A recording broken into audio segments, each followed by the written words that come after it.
is Jason from the Gaslight Baker Theater in Lockhart, Texas. I'm going to continue reading from Hank the Cowdog, the original Adventures of Hank the Cowdog by John R. Erickson. And we're going to just jump right in when we left off. So here's Chapter 2, Quills, just part of the job. It was kind of a short fight. Coming down, I seen them quills aimed up at me, and I tried to change course. Too late. I don't move so good in midair. I lit right in the middle of him, and bam, he slapped me across the nose with his tail. Sure did hurt, too. Brought tears to my eyes. Well, I hollered for Drover to launch the second wave, but he had disappeared. Porcupine took another shot at me, but I dodged, tore up half an acre of brush, and got the heck out of there. As I limped back up to the house on pin-cushioned feet, my thoughts went back to the murder scene and the evidence I had committed to memory. It was clear now the porcupine had nothing at all to do with the murder because porcupines don't eat anything but trees.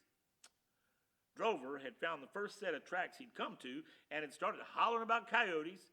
I'd been duped into believing the runt. Yes, it was all clear. I had no leads. No clues, no idea who had killed the hen. What I did have was a face full of porcupine quills, as well as several in my paws. I limped up to the yard gate. As you might expect, Drover was nowhere to be seen. I sat down beside the gate and waited for Loper to come out and remove the quills. A lot of dogs would have set up a howl and a moan. Not me. I figured that when a dog got to be head of ranch security, he ought to be able to stand some pain. It just went with the territory.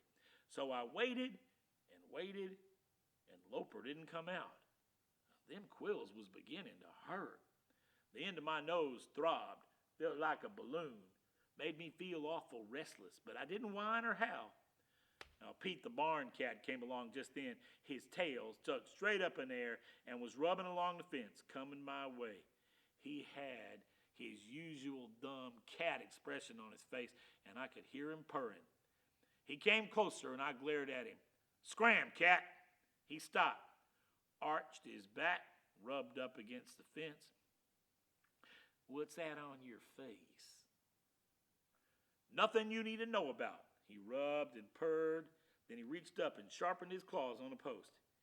You sure look funny with all those things sticking out of your nose." "You're going to look funny if you don't run along and mind your own business. I'm not in the mood to take any of your trash right now." He grinned and kept coming. Started rubbing up against my leg. I decided to ignore him, look the other way, and pretend he wasn't there. Sometimes that's the best way to handle a cat. Let him know that you won't allow him to get you stirred up. You have to be firm with cats. Give him the slightest encouragement, and he'll try to move in and take over. Pete rubbed and purred, and I ignored him, told myself he wasn't there. And then he brought that tail up and flicked it across the end of my nose. I curled my lip and growled. He looked up at me and did it again.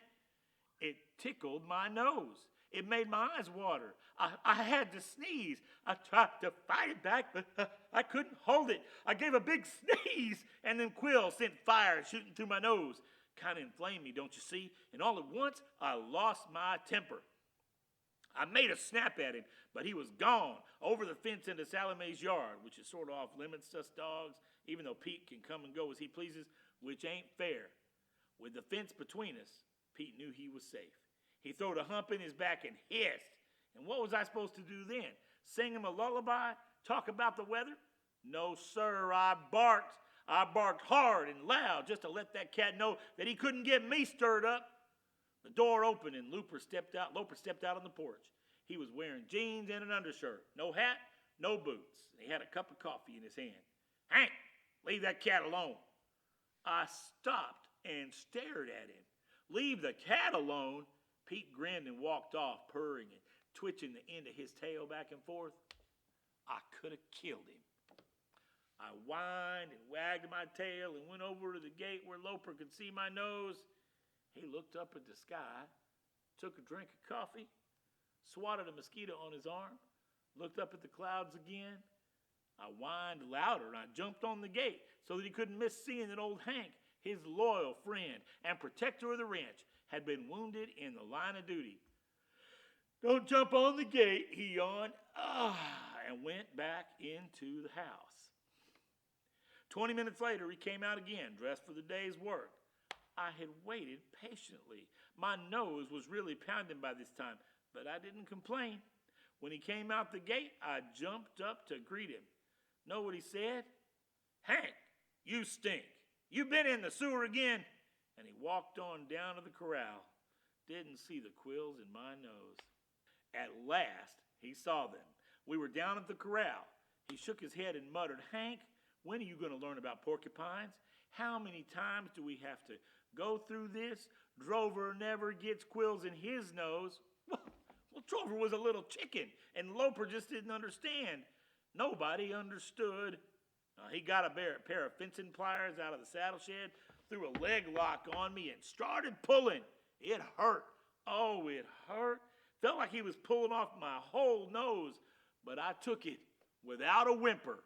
Well, maybe I whimpered a little bit, but we got her done. Loper rubbed me behind the ears. There. Now try to stay away from porcupines. He stood up, started to dust off his jeans, and that's when he noticed the wet spot. His eyes came up and they looked kind of wrathful. "Did you do that?" I was well on my way to tall timber when he threw the pliers at me.